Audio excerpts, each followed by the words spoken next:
Hello, welcome to pain, shamefulness, patheticness, everything you can imagine. Basically, from the negative scale, moving upwards. Basically, that's what it is. I'm not gonna lie. Sack this manager right now. Genuinely don't give a damn. Sack him right now. I don't know where my head is at the moment because the game finished, and I kid you not, 3 hours ago.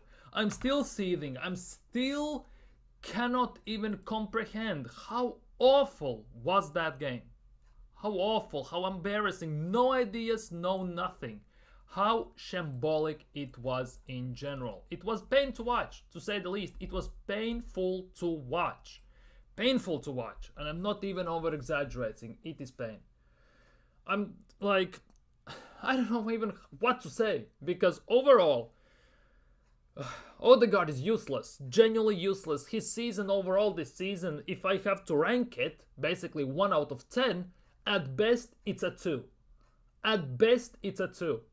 Kid you not, it's utter shambles. No ideas, no patterns, no attack. Toothless in the attack, and ironically enough, toothless in the defense as well.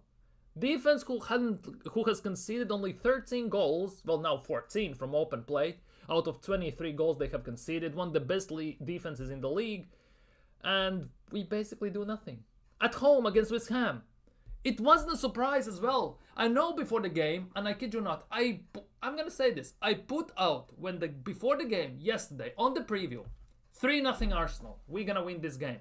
Yet at the same time, during the whole week, I said all the time, last year at home we lost 2-0 against West Ham.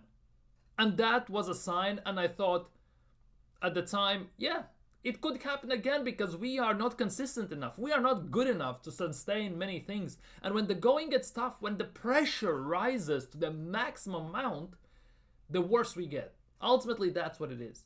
And it hasn't changed a single bit.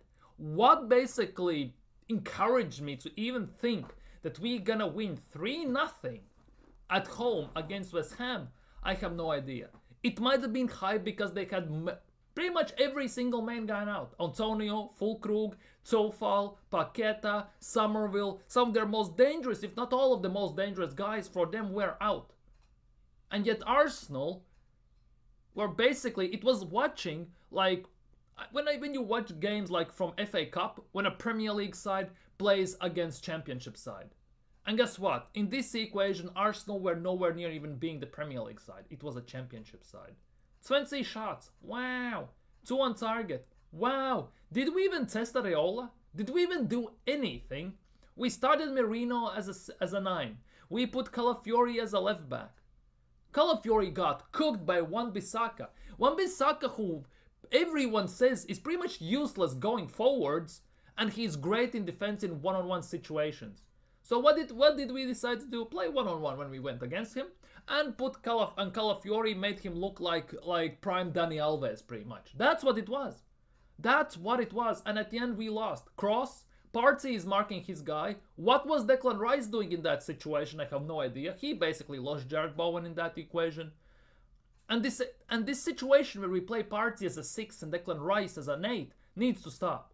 It's pretty much evident that from when we play Declan Rice as a number 8, most of the time he looks like a bang average player. He looks like a 35 million signing, not 105 million signing. We have to play him in his proper role as a 6. Let's be real, as a 6. Because what he did at West Ham, under Moyes, under anyone else, he was playing at the bloody 6. He was basically disrupting the play and starting the attacks and carrying the ball. And that's where we need to play him. None of this. Once Partey leaves, and it looks like it's gonna happen, Declan Rice better next season play as a 6. Kid you not, we better see him as a bloody number 6. Because if we sign someone like Zubimendi or someone like that, Declan Rice is staying as an 8. And that will again do more harm than good for Arsenal. Let's be real. That was pathetic, embarrassing, and if this is the Arsenal we will see now every single game, oh, we're gonna get past PSV. Remember we talked about it yesterday. In the morning stream, in the evening stream, we talked about this. We gonna get past PSV with these performances? Oh, just shut it up. We are not even gonna get past PSV. Let's be real with these.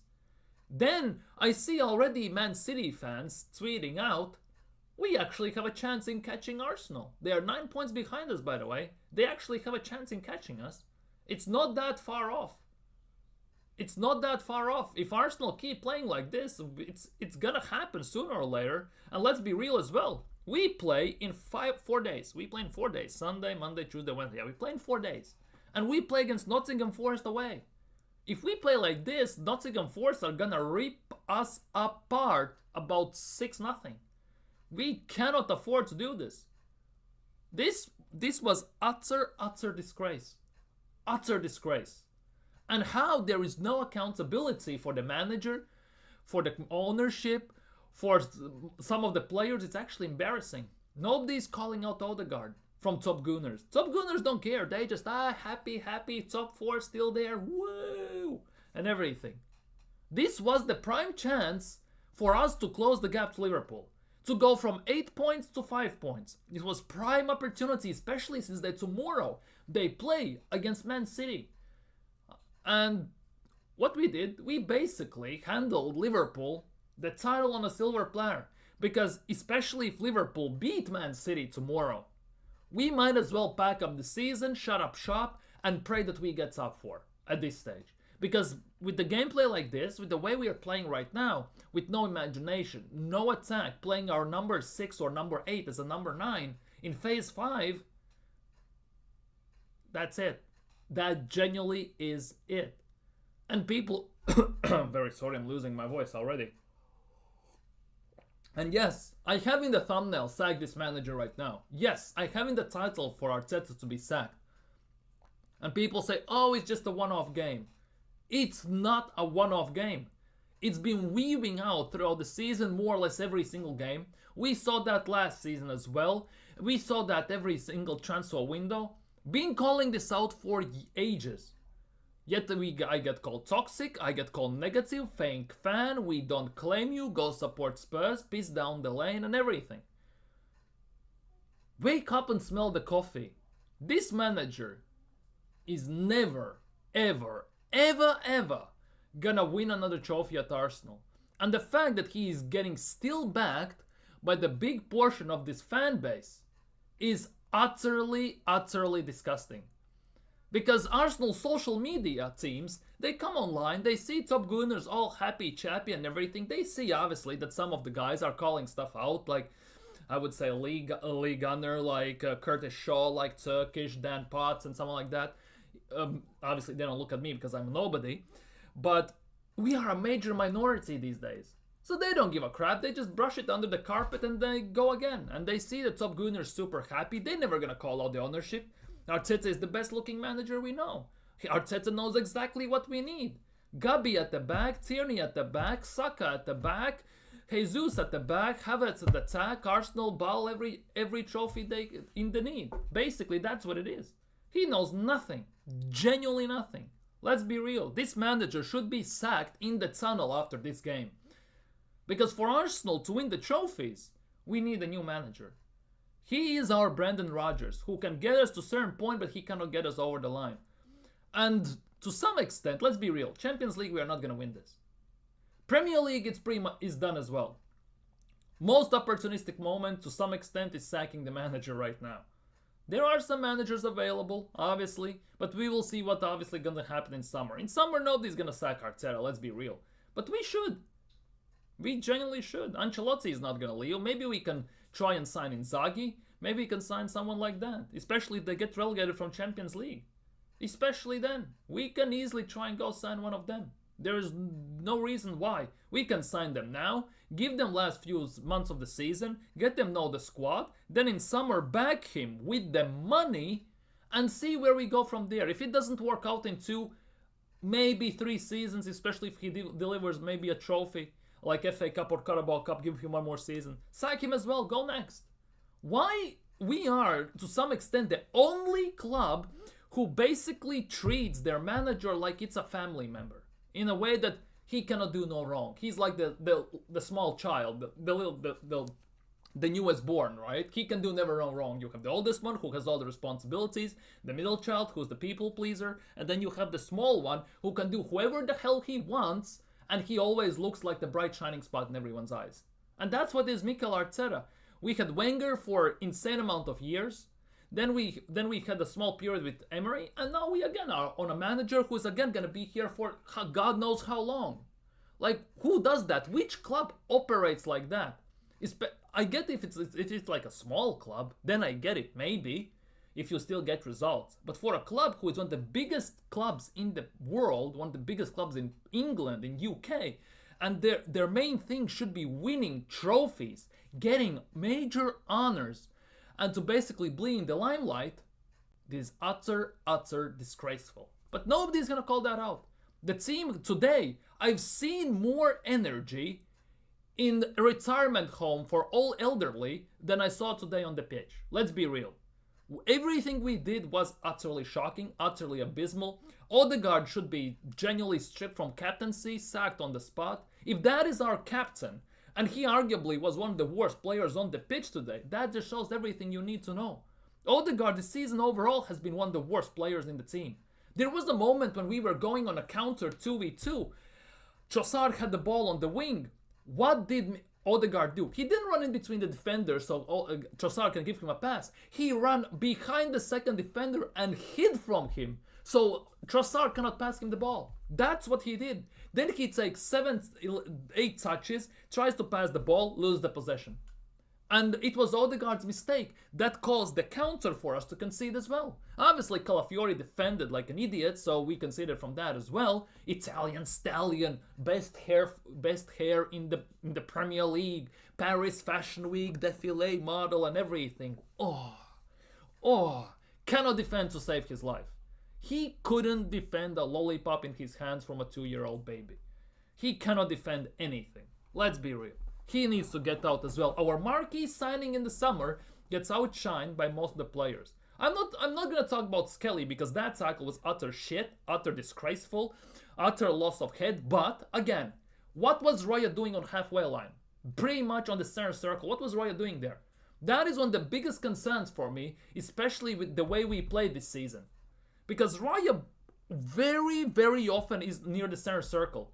Often or not, he's gonna get lobbed. It's gonna happen. That's why Skelly took the red. Because it was 1-0 then. If he doesn't take the red there, Kudus gets the ball and just hits it in the empty net. Let's be real, Raya gets lobbed pretty much. That's why he took the red. He's 18, he's still learning on the job. He saved to some extent our chances still to get at least a draw in the game to some extent. But we can give Skelly a pass for everything he has done and the things he shouldn't be doing. We can give him to some extent a free pass. But that red card, it's not get overturned. He's out for 3 games and he just needs to hold that. Basically, he needs to hold that emphatically and hold that heavily. This is insane. This is utter disgrace. Big up Marlon, he was here before the stream, by the way. Let's say hello to everyone in the chat if you haven't already. Like the stream, subscribe, and leave your thoughts in the chat. We're gonna talk about all this stuff. Sell the whole defense, sell the whole team to for all I care. Don't sell Saliba, Gabriel, Vanieri, Skelly, Saka. And it kind of stops there to big extent. Big up Kwame, big up my guy. Arteta must step down. It's a disgrace now to our... Yeah, he needs to go. And he needs to go ASAP. Our squad wasn't up to it. It wasn't. As I said, I've seen more energy in a retirement home for 80-year-olds, for elderly, than I saw on the pitch today. 100%. Arteta's so stubborn in refusing to sign a striker. Yeah, 3.5 years to replace Aubameyang, still hasn't replaced him. Signs a striker who isn't a striker in Jesus. Signs a midfielder who is not a striker in Havertz. Both of them are injured. They both are out. What he does, he plays our number 6 as a striker. Arteta's tactics. What was that catastrophe? It's a rhetorical question. I think nobody can answer that. That basically, over the course of 5.5 years, was inability, incapability, to some extent disability, maybe even, It was utter incapability to do the right things with 800 million spent. And by the way, signing a novice manager to one of the biggest clubs in the world football. That is the biggest issue where everything started. Not even Kroenkes maybe becoming Arsenal owners, which already should also they should sell them for someone. But overall, signing a manager who has never been a manager to one of the biggest clubs in England and world already should be a sackable offense in general. Let's be real. Because there was Ancelotti available at the time. Oh, but he's washed. When we signed Emery gets sacked, we can sign Ancelotti when he goes to Madrid. Oh, but what he did at Everton. You saw what he did at Everton. You see what he's doing at Real Madrid. Oh, but he's washed. You want to tell me if you give Ancelotti 800 million, he is not gonna win you something. He's not gonna win you Champions League, Premier League, or something like that. Especially when he has players like Saka, Bannieri, Saliba, Gabriel, players like that. And the best part is, on top of all of that, cherry on top of this goddamn fucking cake that is Arsenal, we still don't have a sporting director in the club. That is the best thing. Summer transfer window, 4 months away, still don't have a sporting director in the team. Our season's over, period. Exactly. It could be a bad dip in the end of the season, dude. It can get worse really quick. It could get worse really, really quick. Big up Mob as well, big up. Shambolic, utterly shambolic. Been saying Top Gunners don't care about the season, no urgency. Exactly, nobody cares. And the thing is also about Top Gunners. Most of them have only seen Mikel Arteta, Arsene Wenger as the manager. They haven't seen George Graham, they haven't seen managers before. They pretty much grew up on only having Wenger as the manager. There's a big chance they haven't seen Arsenal even in Premier League because it was 21 years ago. They have seen only FA Cups. They have seen us getting battered by Bayern Munich, and they have seen Arsene Wenger saying top 4 is like a trophy. Arteta refused to address it. Yeah. Bringing Allegri could work, could definitely work. 3 times runners-up in the Premier. Dude, you say 3 times runner-up. There is a possibility we don't even finish second this season. That is also a big thing. We have to take that into context as well. Because even right now looking at this, look, we are second, 8 points behind Liverpool. 8 points. We are only 6 points ahead of Nottingham Forest, who we play during the week on Wednesday. And on top of all that, Man City is as well. Yes, it's 9 points, but if there's a possibility for a team to decrease the gap from us, decrease their gap to us, it definitely would be Man City. 100% would put my money on it. And let's be real, the battle for top 4 is actually quite intense. 1 win separates. I cannot even see, by the way. 1 win separates basically. Let's do it like this so we can see. 1 win separates 8th from 4th. 1 win. Then 4-point gap is only from 9th. It's not that big of a gap. There's a big chance 5 teams get even from Premier League from Premier League. We might not even get second. Only 6 points behind Forest. When does Forest play, by the way? When does Nottingham Forest play tomorrow, right? Forest play tomorrow against Newcastle. Forest play against Newcastle tomorrow. They play at St. James Park, of course. But look, Forest, they can decrease the gap to 3 points with us. And Newcastle can break into top 4 they're going to be 5th. But if they win the game. And then again, Newcastle will be only about 9 points behind us. And we still have to play Newcastle. We still have to play Liverpool. Still have to play Chelsea, by the way. And they are as well technically 10 points, but you never know, to some extent. It could go south real goddamn quick, especially with this manager, this ownership, and the team we have and the squad we have at the moment, and injuries. Big up, Nally, big up. I can't watch the game.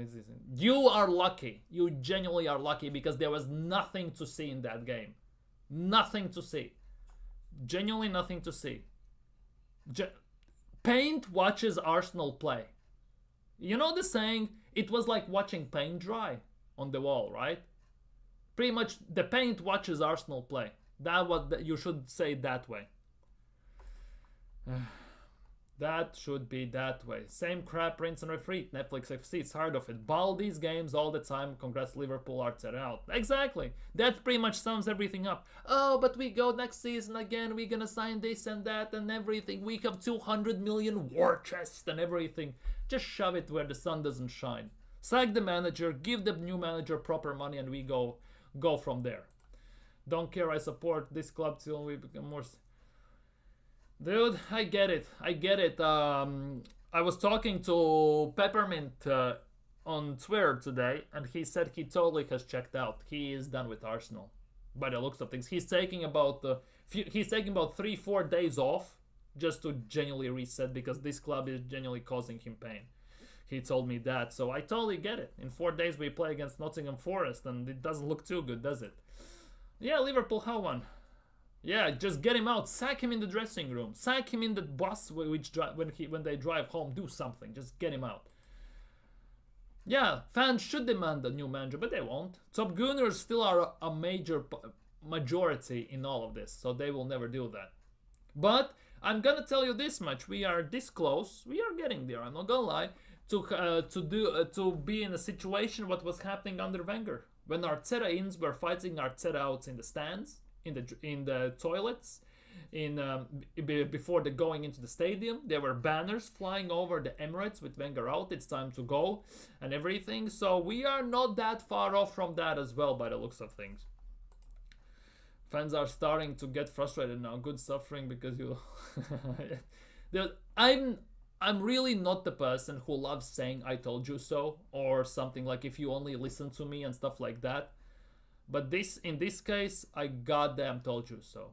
You can hold that emphatically. You can hold that dearly, emphatically, substantially, and forever. Instagram is crazy right now. I saw Fabs complaining.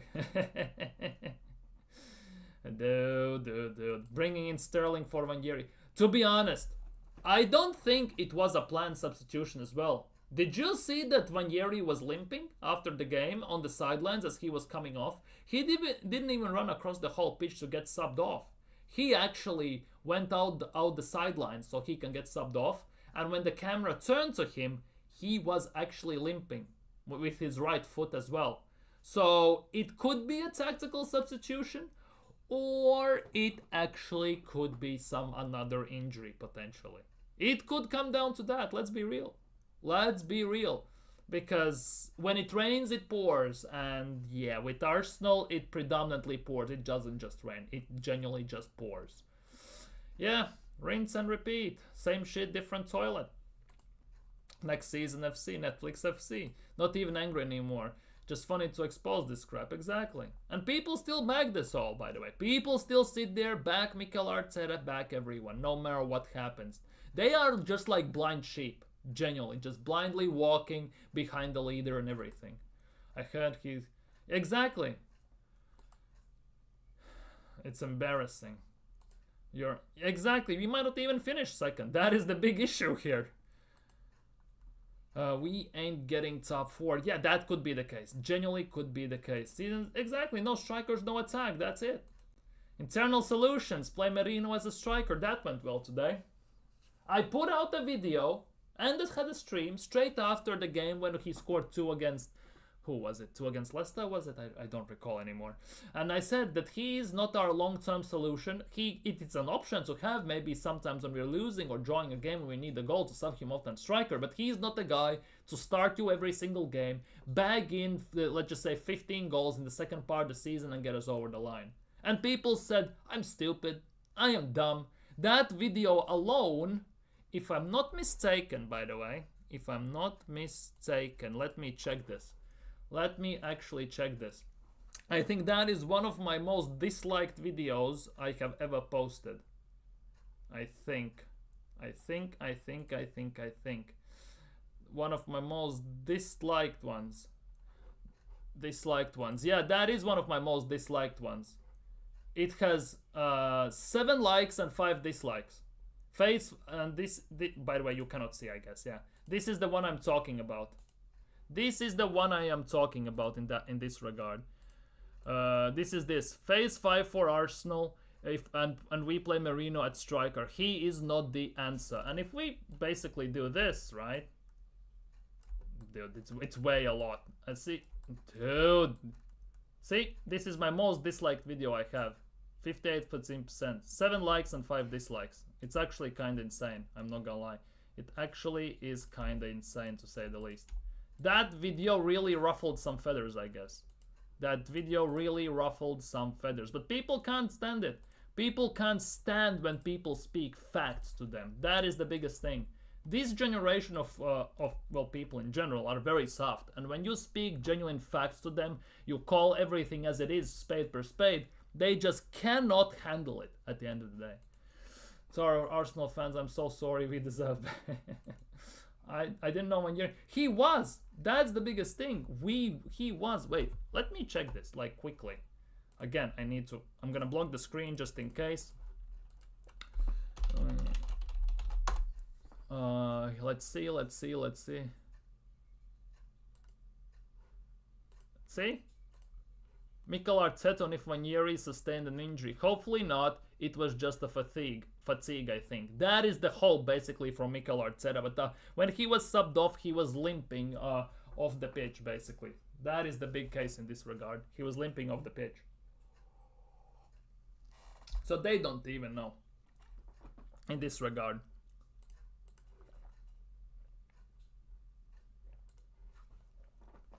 That is the big thing. He limped off the pitch on the sidelines. That's why I'm very worried, because if he gets injured as well, we are done. We were Saka FC, now we are Ranieri FC. And we are putting every single, basically, chance we have on a 17-year-old shoulders.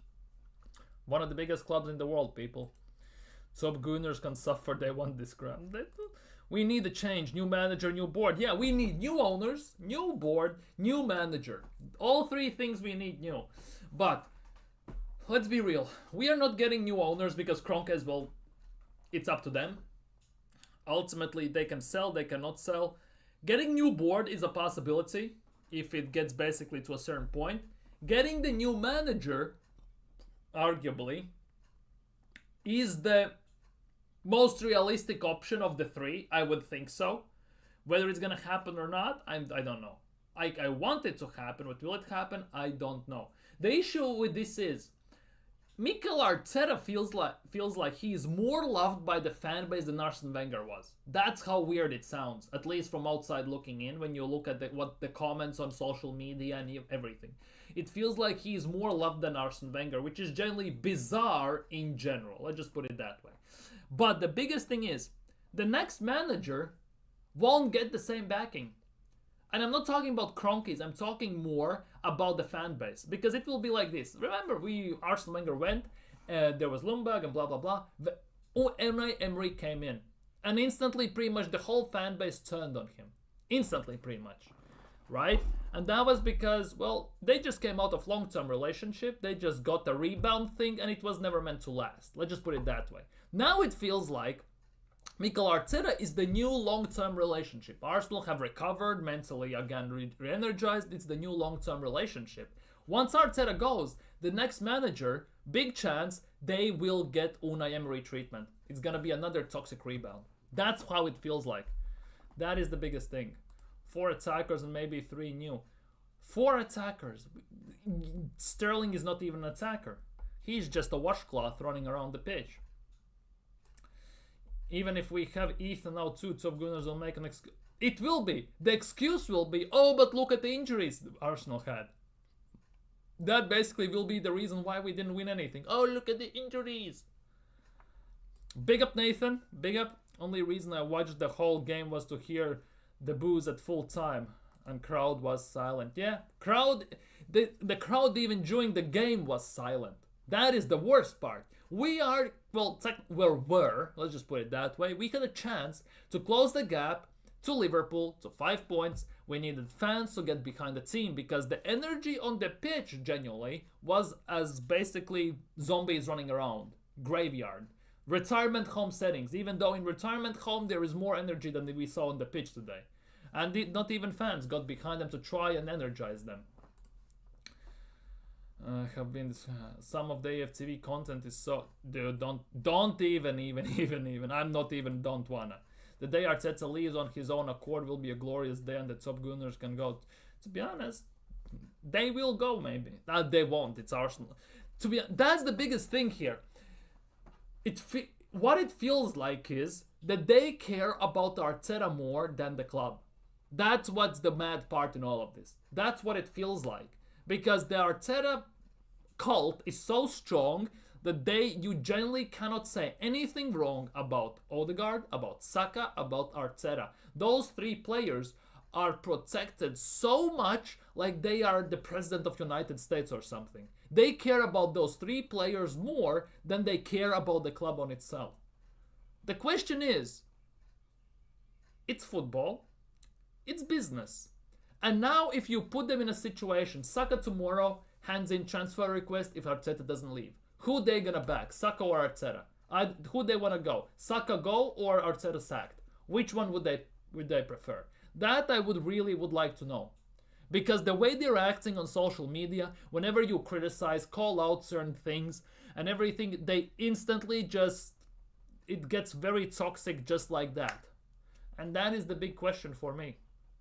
Would it's actually nuts. Timber was the worst player on the pitch. He was bad, I'm not gonna lie. For me, Odegaard was the worst, personally. Given the expectations we are expecting from him, let's just put it that way. Not performance-wise in general as well, although performance also was crap. Timber, Odegaard, and stuff. Rice also wasn't excellent. It felt like Rice played for West Ham at some times. The number 8 spot is not the best spot. He needs to be at the 6. Are you going on what do you mean on the emergency meetings? I don't agree. Yeah, for me it was Odegaard, personally. It was Odegaard, then it was Timber, and then... Well, pretty much everyone was abysmal, let's just put it that way. But if I have to... I'm gonna pull on Arteta. I hate to single out a single person and all that crap. But for me, Odegaard was the worst. Then it was Timber, and I would say Rice was the third one, or Calafiori, one of the two. Tactics were crap, subs were crap, and intensity was non-existent. And the manager is crap, and the ownership is crap, and the board is crap, and this whole shit show is just crap, basically, at the end of the day. Gabriel, yeah, was it Gabriel or Rice? They one of them had to cover Bowen, and Gabriel ducked because he thought Raya will come out and collect it. That was like the Granit Xhaka situation when he ducked, when there was a shot going in, he ducked out of the way. I remember that as well. But ultimately, let's be real. We made Wan-Bissaka look like prime Dani Alves today. Basically. When we were attacking, we gave every single advantage to Wan-Bissaka we could. We let him to play one-on-one defense, which he is absolutely phenomenal at, to some extent. For him, let's just put it that way. In the attack, he is pretty much useless, but playing against Calafiori, Calafiori made Wan-Bissaka look like Dani Alves, basically on the in the right back spot. He took him on, he did back heels, he did ball rolls, he skilled, dribbled past him, some step overs, he crossed the ball 1-0, and that's it. That's all she wrote. Arteta's formation, it's not working. It's not working. You could say it's the players, but to some extent as well. Yeah, Gabi. Wan-Bissaka burned Calafiori, those ball. Yep. He absolutely annihilated him. That is the sad part in all of this. That is the sad part. So, question of the day. Who wants to see some blood boil for them? Who wants to increase their blood pressure and who wants to get even more heated? After seeing us fall 1-0 defeat against West Ham United, Mikel Arteta tackle questions from the media attendance at Emirates Stadium. Who wants to go nuts? Who wants to go nuts? Let's just put it that way. Miles Lewis Skelly, that was a red. It's not excusable, let's be real. It was a red card because he was the last man back. But the thing is, for me, two things. He's 18, right? So it is what it is. He's learning on the job and all that crap. He shouldn't be playing left back. He's a midfielder and everything. I'm not seeking excuses. Biggest reason for me in this is he was saving our team. He was saving our team. Because if you look at the time when Miles Lewis Skelly gets a red card, David Raya is at center circle of the pitch. So if Kudus gets past, basically Miles Lewis Skelly, he has a free run into empty net. And at that time it would be 2-0 and everything would be done and dusted. I solely believe that when Miles Lewis Skelly took one for the team in this regard, just to in some way try and give us hope, even with 10 men, to try and score. Because if it's 2-0, the game is done. With 1-0, we maybe can salvage a draw.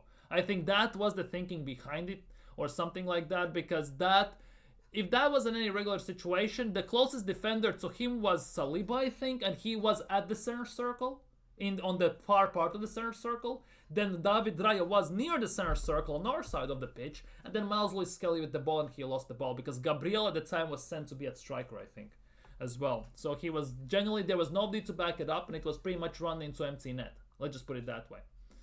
It was a red card. It was. He was the last defender back. He had a free run on the net. I forgot about the red. Didn't even change our performance. That's the thing. 10 men, 11 men, it doesn't matter. Well, allowed Kudus a goal-scoring chance and recklessly tackled. Exactly. He couldn't say he lost the ball, but it just went away from him. Wait, if I check this, by the way. If I go like this, right? Media. And if I can find the situation, where he basically makes the tackle.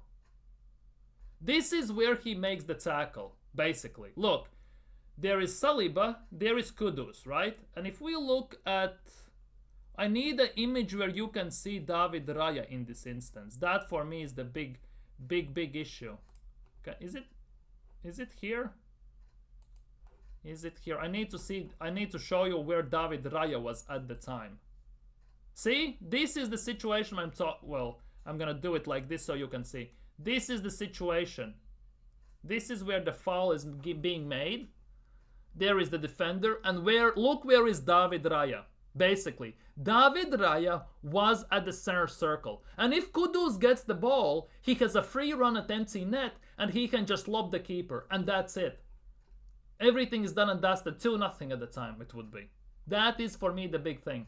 That's why he took the red card, I think. So basically Kudus doesn't run freely on the net. Next season, yeah. New manager, new board, new ownership. We need everything new. Let's just say it as it is. I mentally clocked out. You didn't, yeah. Forgot the red didn't even change our performance, yeah.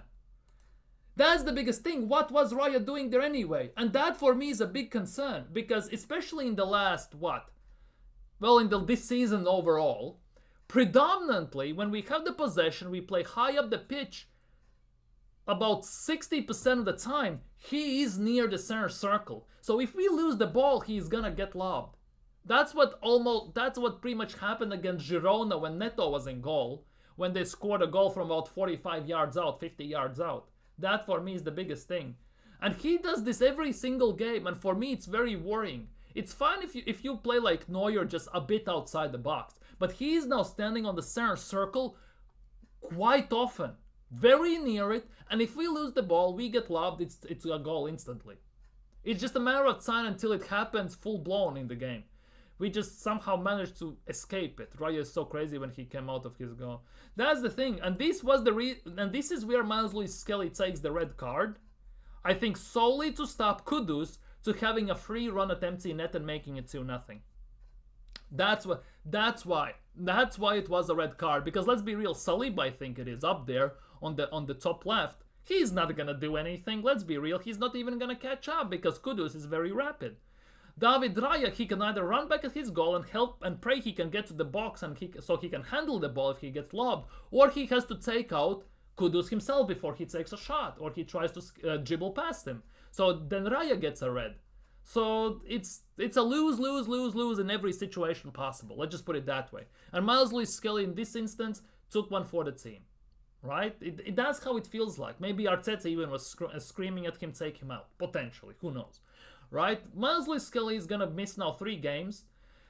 Which is actually not good because we have to play United, Chelsea and Nottingham Forest if I'm not mistaken. So that is a big issue in that regard as well. So we'll see how that goes. We'll see where that will lead us. But yeah, it wasn't a good look whatsoever. Anyways, let's get our blood boiling a bit more after this disaster we just saw. Mikel Arteta's post-game interview. Anyone want to bet he's going to say fine margins, he loves the guys, energy and stuff like that. We had 20 shots and it's a miracle we didn't score? Something like that he will say. Anyways, on the result, very disappointed, obviously very angry as well. I think we have to congratulate West Ham for the victory. I think that's the best part. I think we have to congratulate. Well, you did fuck all during the game. What did you expect? And the game that they played, but I think a lot of on our side we never got right. It didn't allow us to get enough momentum, enough sequence of play with positive action that could deliver into situations of threat for there and even through the ball we had. Then 20 shots. I never felt that we were at the standards or the levels we needed to have more threat and then don't allow them to run. We lost a lot of balls. Well, you had no balls to lose to begin with. And I'm not talking about the football. I'm talking about the cojones, right? We allowed West Ham to run into every dangerous position. That's our issue. That is our own fault. And let's be real. Arteta can say what he wants. But let's not act like West Ham didn't have player outs. We covered this yesterday. They had Summerville, Toffel, Paqueta, Fulkrug, Antonio out. Pretty much 5 of their starters. Let's be real. 5 of their starters out. Straight up. They played Kudus, a guy we could have signed for 40 million the season when we signed Kai Havertz. It was the same summer we decided to sign Kai Havertz instead of Kudus. Kudus was 40 million, Havertz was 65. All the time we could have signed pretty much every single player we wanted to improve our team, have backup for Saka in general, cover multiple positions, we signed Kai Havertz. That was the travesty of the century in general. Is it not one game for denial red card? Straight red is 3 games. I think it can get appealed to maybe make it less time, but I think it's a red card. It's a straight red. It wasn't malicious, it was just take out, but the last ditch tackle, I think it's red. It's 3 games. Premier League games not play Massage League to miss 3 games. Yeah, it's only in Premier League as well. It's only the Premier League. I am embarrassed and annoyed. That is an understatement and everything. Ballers FC, trying FC, yeah. Runners FC, we didn't even felt like running. As I said, more energy in elderly retirement homes where there are 80-year-olds who barely can move. There is more energy there than we had on the pitch today. On being angry, we have to be. I hope we are very much, because we didn't hit the levels today and I'm very much responsible and I'm very angry. Oh, he took responsibility. Holy crap. Haven't seen this whatsoever. I'm very much responsible. He actually took responsibility for his actions for a change. Holy moly. Holy moly. We should be sponsored by Netflix. Well, to be honest, we have an Amazon documentary and apparently we're gonna have another one at some point. So we are sponsored by Amazon. Hey, Arsenal, the only team losing to West Ham at home. Like last year, I told you all that Arsenal might lose to West Ham like we did last year 2-0. Why I said 3-0 Arsenal, the sole reason was because they had 5 their main starters out. Only reason. I generally backed the team for a change, and now I know not to do it ever again. While Arteta is here, let's just put it that way. Next season FC, yeah. I had a feeling we would lose to West Ham and Park. That's the biggest thing. For me, the whole week, this time I said that Arsenal, don't be surprised if Arsenal draw or lose to West Ham, because we also did it last year. Then I saw the injury things and I got a bit more chest in a way that I got more confident we actually could get a result. But obviously I got set back down real quick. I said 3-0. Why I said 3-0, God knows why. But to me, I'm never backing this team if I don't feel like it anymore. Whatsoever. Man City, Chelsea, stomp them, we lose to them too. Yeah.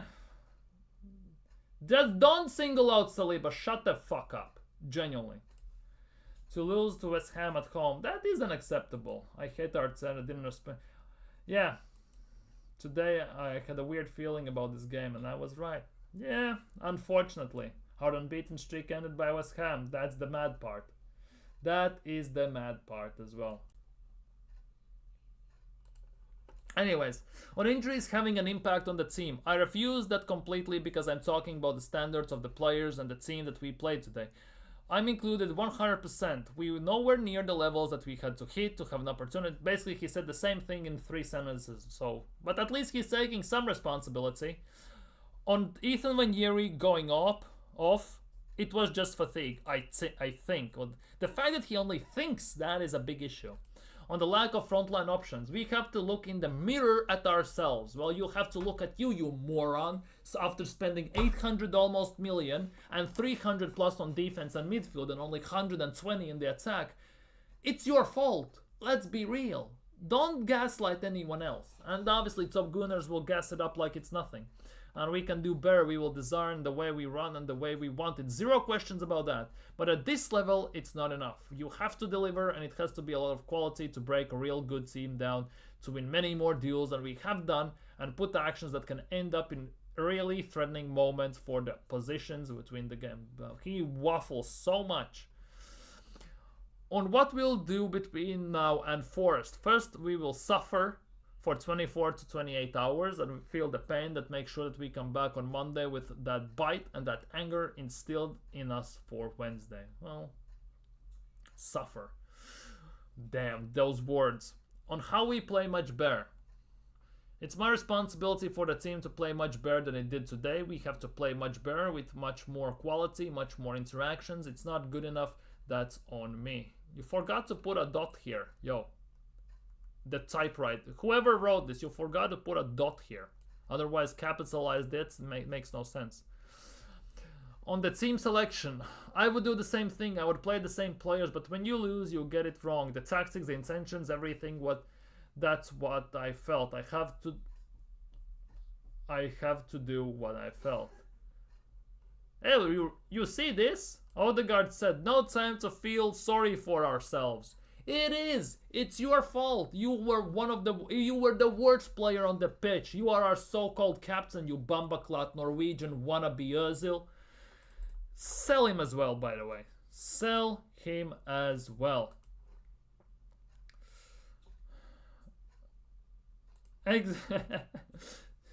5 years, 3.5 years back, we sold Aubameyang. We'll let him go, and we still haven't replaced him. That is doing maths.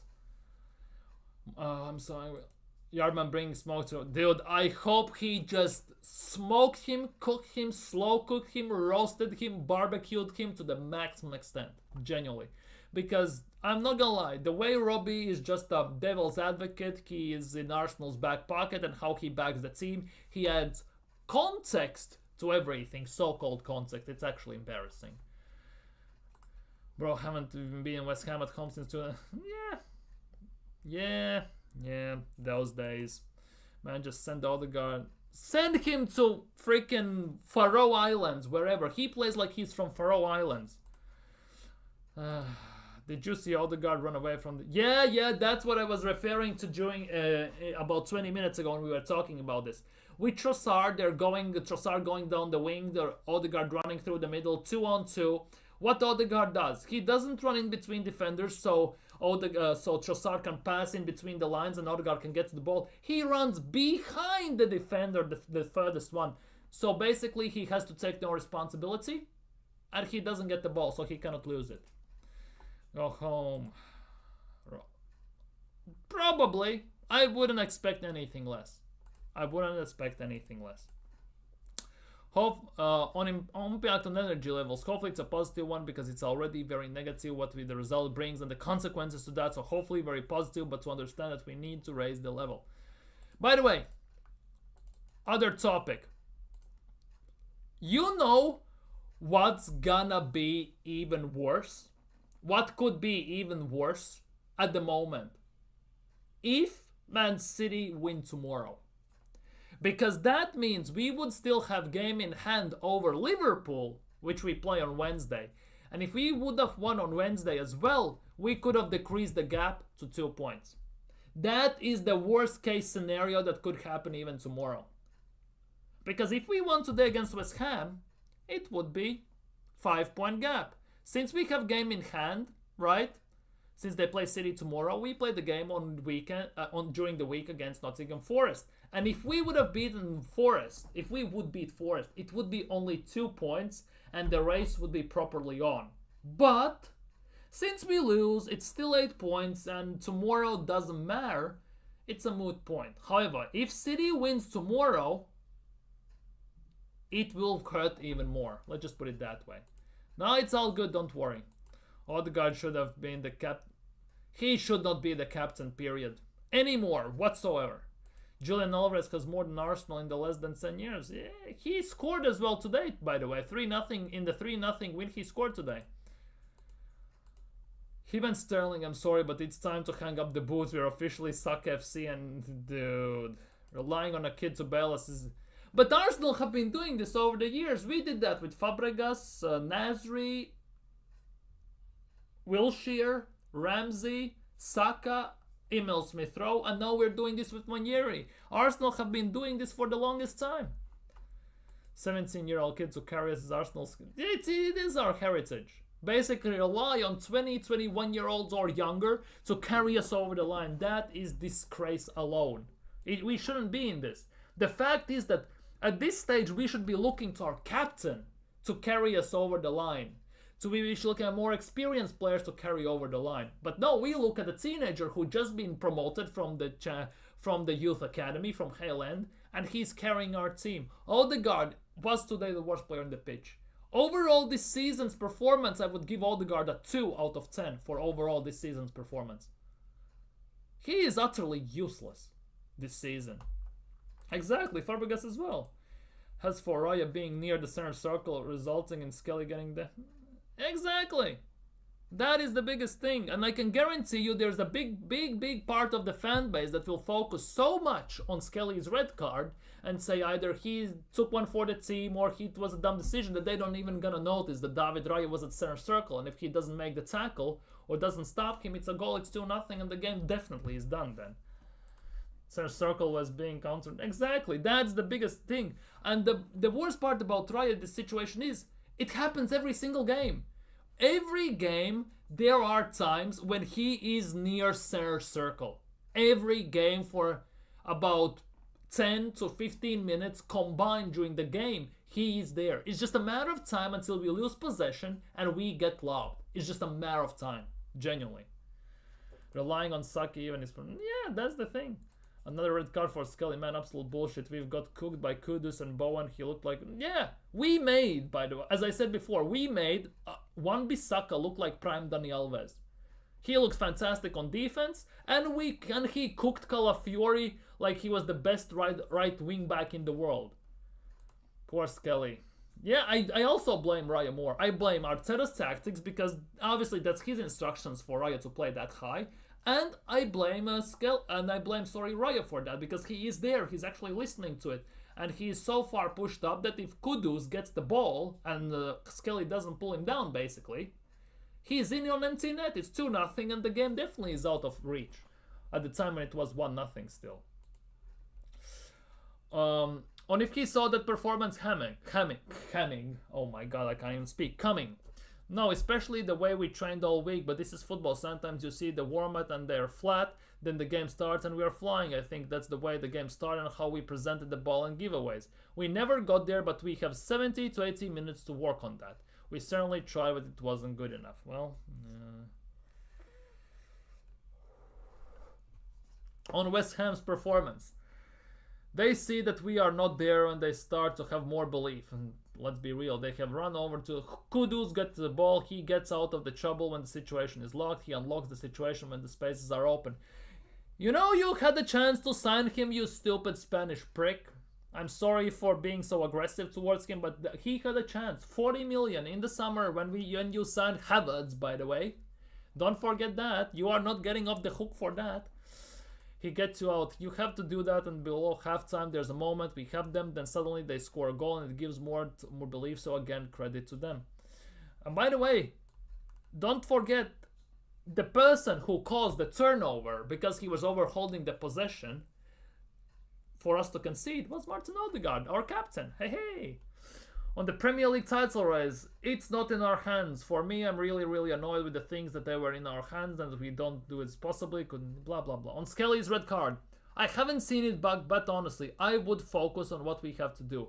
I don't know if the decision was right or wrong. I haven't seen it to evaluate it, but I think we should have done better today. It wasn't enough. Well, on being a learning curve for Miles, I have to see that action back to evaluate it.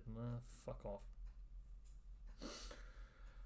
On the supporters. Oh, here we go. He's gonna diss us now, isn't he?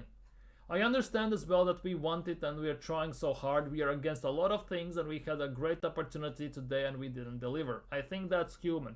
You asked me many times what is ideal and what team needs and how we overcome certain deficiencies we have in the squad. It is the supporters being in every single moment. That is my dream, but I'm not here to demand that of the crowd. Well, it is what it is. Get sacked, F off. But I guess it is what it is. But yeah, it wasn't pretty. I don't blame Skelly for any of his red cards. Yeah, that's the case. We are, again, that's the biggest thing.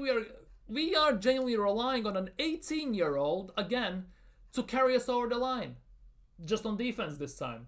And the fact that an 18-year-old is outperforming your marquee signing from this summer in the Italian Zucchini, in Calafiori, who, by the way, has been injured about 4 times already, and we have resulted to playing this youngster who is outperforming him every single game, is actually quite pathetic. 45 million down the drain, innit? Why blame Raya? Shut up. I'm not getting into Saliba anymore. MLS was careless. But he was to some extent, but that's the thing. I'm not giving him a free pass, but he shouldn't be in those situations. He still should be learning. But ultimately, he has shown that he's better than pretty much every single left back we have in the club, besides Tierney. So he plays. That's the biggest thing.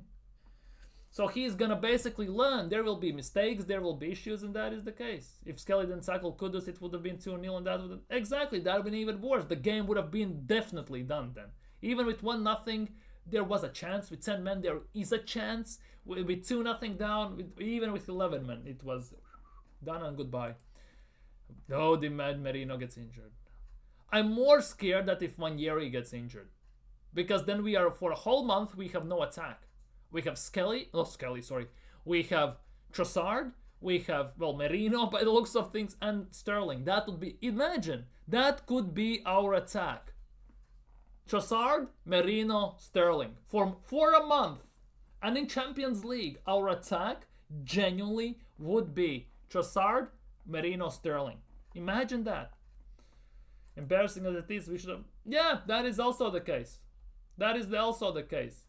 Does it make sense for us to lose 2-0 and Skelly not take the red? You might argue that.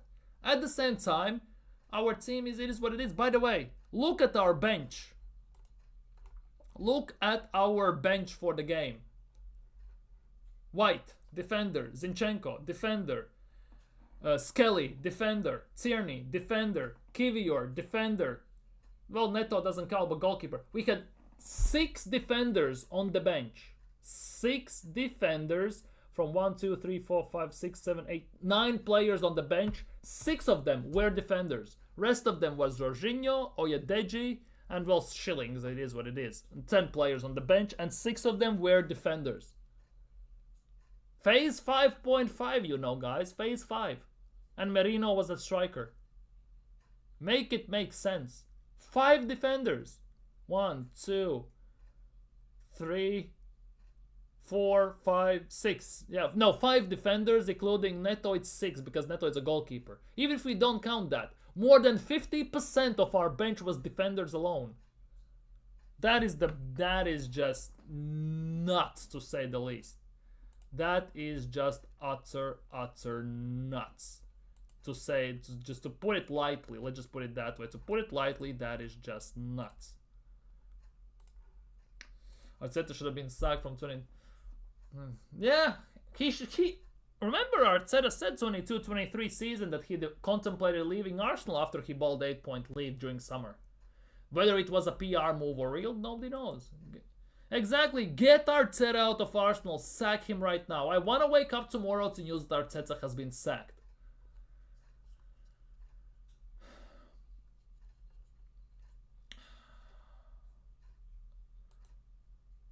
Without saliva, who do we have? Well, Gabriel, and that's about it. And you could argue Gabriel has been best of the two defenders as well.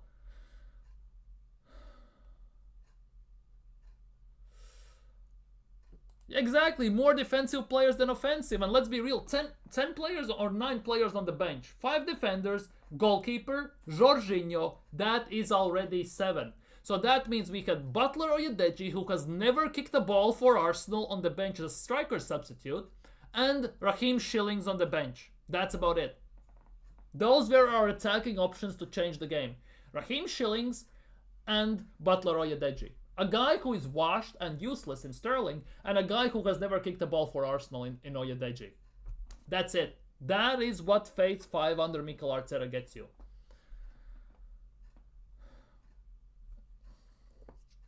If we go into next season keeping Havertz and Jesus and not buy a striker, then serious. Dude, the thing is though, who is gonna buy Havertz? First of all, and who is gonna buy Jesus? How long they're gonna be out for?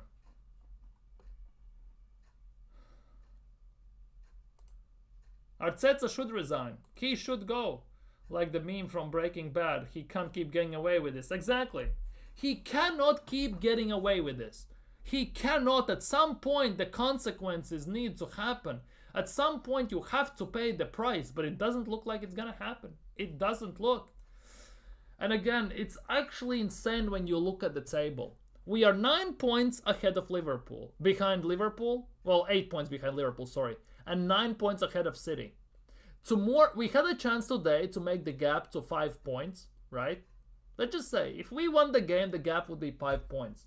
And if City wins tomorrow, that makes today's defeat the hardest one to swallow.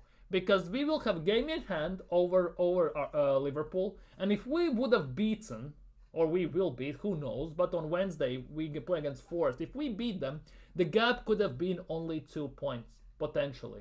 So that City game tomorrow could get even painful for Arsenal. Because if City win, and then the game against West Ham will be utterly painful, the result. I mean, not buying a striker, not necessarily selling Havertz. I get that, but I would say we need to sign 2 strikers. A proper one and a backup, because Havertz even as a backup doesn't fill me with confidence.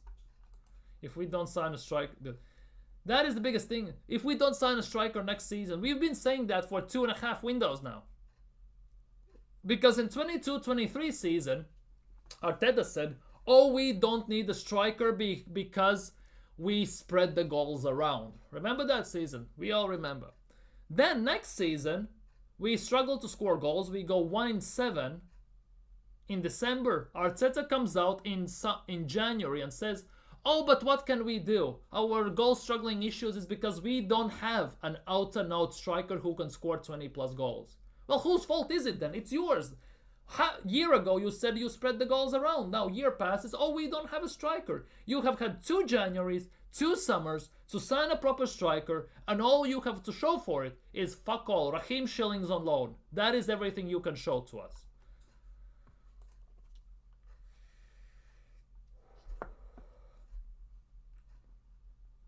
Liverpool, West Man City, top Gunners will swag for City when they... That's the biggest thing. Oh, stay humble and everything. It's gonna happen. The worst part is, again, as I said, if City wins that game somehow, that loss against West Ham today will sting 10 times more. Because we would have a proper chance. We don't want favors. We shouldn't be in a situation where we need favors. It was the same thing last year, and it was the year before. We should be prepared for that. We should have prepared last year with signing a striker. We didn't. We paid the price. This year, same thing. We should have prepared with signing a striker and a backup for Saka and Odegaard. We didn't do that. Now we're paying the price. We signed about 50 million defenders, 50 million midfielders, but we signed no attackers, and we are paying the price. Exactly. Bro said would buy a striker, spent out genuinely flirting with a guy who sounds like a constipation medicine in Naipan just to get rejected and see what happens next summer. That's it. That's what it was the whole summer window for Arsenal. January transfer window, sorry. That is the biggest issue. Most of the Arsenal fans, that mainly refers to top gooners, Arteta only fans, Arteta sexuals and everything. They have goldfish type memory. Short-term memory loss all the time. They go one game at a time. Previous game doesn't matter. Because if we basically beat Nottingham Forest on Wednesday, it's gonna paint over the cracks. Everyone will be happy, chappy, everything's fine and dandy, and everyone will forget what happened during the weekend. It's always like that. And that is one of the biggest reasons why this club is sinking down in a mess, in pile of trash. We are a joke and there is no accountability in this club and nobody takes the responsibility for their actions. Nobody is getting held accountable. Big up Kwame, thanks for dropping by. Have a nice evening. Try to relax and chill. Genuinely try to take your mind off Arsenal. Let's just put it that way. Anything new, other news on Arsenal? Team selection. What has Paul Merson said? 1,000,000% there is no way that Arsenal can catch Liverpool. Even Paul Merson is saying that Arsenal has zero chance in signing anyone. Amazing. That is amazing. Zayn Menloui, who captained Arsenal's under-21 side, has transferred to Toronto FC for an undisclosed fee. These years have been some of the most memorable in my life, filled with unforgettable moments, challenges, and achievements. I assume Marlon is gonna get very annoyed in about 5 seconds about this. Because he, I think, loves Menloui. Genuinely think he likes him really much as a youngster. I strongly believe so. Yep, here we go. No, not another one. We are West Ham's B, definitely. Yeah. We have lost another youngster. Holy moly. Even the youth are leaving us. That is the big thing here. Even the youth is leaving us. Chidobe Martin saw Arsenal striker situation and said, nah, F this, I don't want to be part of this shit and mess. Then Heaven goes to United, then Menloui moves to Toronto FC and everything. It's not looking too good, is it, guys? Oh, Martin Odegaard speaking on the loss against West Ham. It's not time to feel sorry for ourselves. We have to keep going. There are still many games to be played and we have to keep going. The main thing now is to win the next one and work from there. Well, yeah, good luck with that. Maybe if you could score and pass the ball as you are meant to do it, maybe we could do something on the pitch, you moron. That is the big thing. That is the big thing. Yep, here we go. Yep. Man, this is a disgrace. Disgrace. Don't screw with me, Arsenal. I knew this would happen. I generally Marlon really likes Menloui as a player. Really likes. I knew it would happen. Well, shit. Well, he can shit up. That's a new saying. Shit up. Mad. And I don't know. Anyways, moving swiftly on. Next one. Bukayo Saka with music artists, whoever those are. Whoever those are, I'm not gonna lie. Thames Anaya star at Emirates Stadium. Well, more PR for the Gunners, boys. More PR, here we go. Music art. Why this PR is being pushed? Arsenal have received 5 red cards this season. Well, this is going well. West Ham, 25, 60, 32. 2 shots on 2 target. Arsenal have failed to close the gap. Well, no shit, Sherlock. What went wrong? Everything went wrong. It's actually quite annoying when you read these things because they are really, really pissing me off. Man, Odegaard. And do something on the pitch first. Exactly, that's the biggest thing. That's the biggest... How old is Odegaard, by the way? Isn't he like 25, 26? Yeah, he's 26. He just turned 26 a few months ago. So, Odegaard being nothing short of abysmal. See? Some people actually are calling this out. What people are saying in the comments. This could be fun. And every other player that started. True. He ain't that guy and never will be. Overrated and limited player. Thank you. Speaking absolute facts. He's so basic, no creativity, just dead thinking. Facts.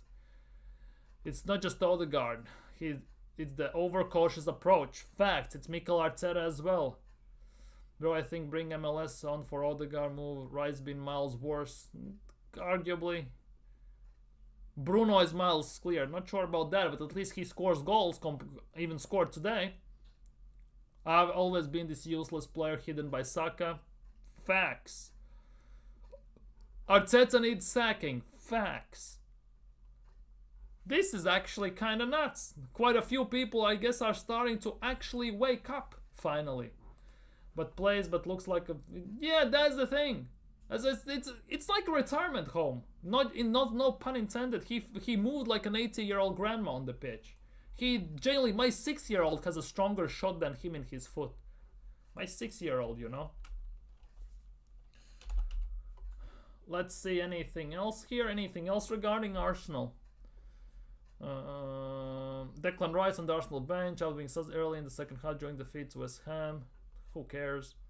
Nothing. Not a single player in an Arsenal shirt turned up today. Stick David Raya on the right wing. Lol. Arsenal's 5th red card this season. Well, is there any news about Vanieri injury? That's the biggest concern for me. See, Ethan Vanieri limping around the pitch after being substituted due to an injury. That for me is the biggest worry, because if he actually is injured and he's out for some time, our attack will be Trossard, Merino down the middle, I guess, and Raheem Schillings on the right. That would be our attack for the next few games and the Champions League.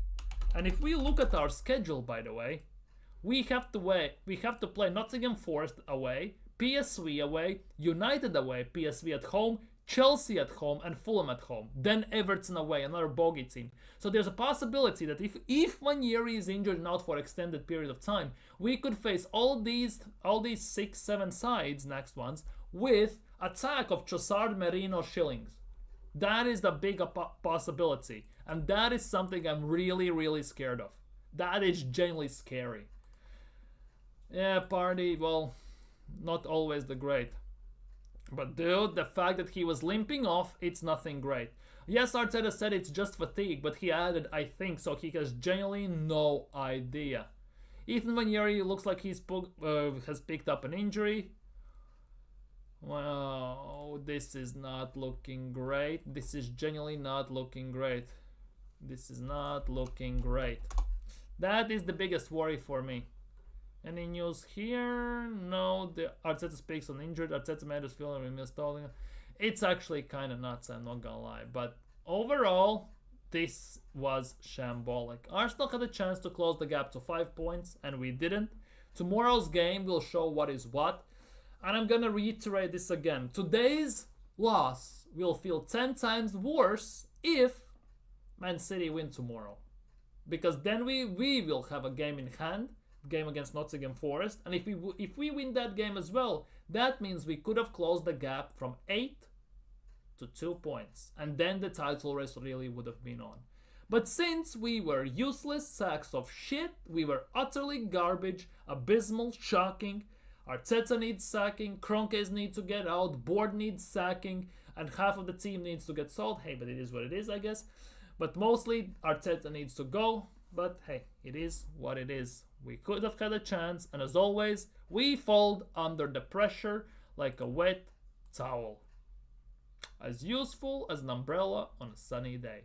But hey, that's an Arsenal's DNA, I guess. But yeah, I think for today, that will be it. So if you haven't already, smash the like, subscribe, hit that bell, leave your thoughts down in comments below. I answer to very much every single comment. I'm gonna go and, well, I don't know, have a drink because I need to calm down after this garbage I just saw. So for today, I am out. See you all tomorrow. Take care, stay safe, and have a nice evening. Peace. Arteta.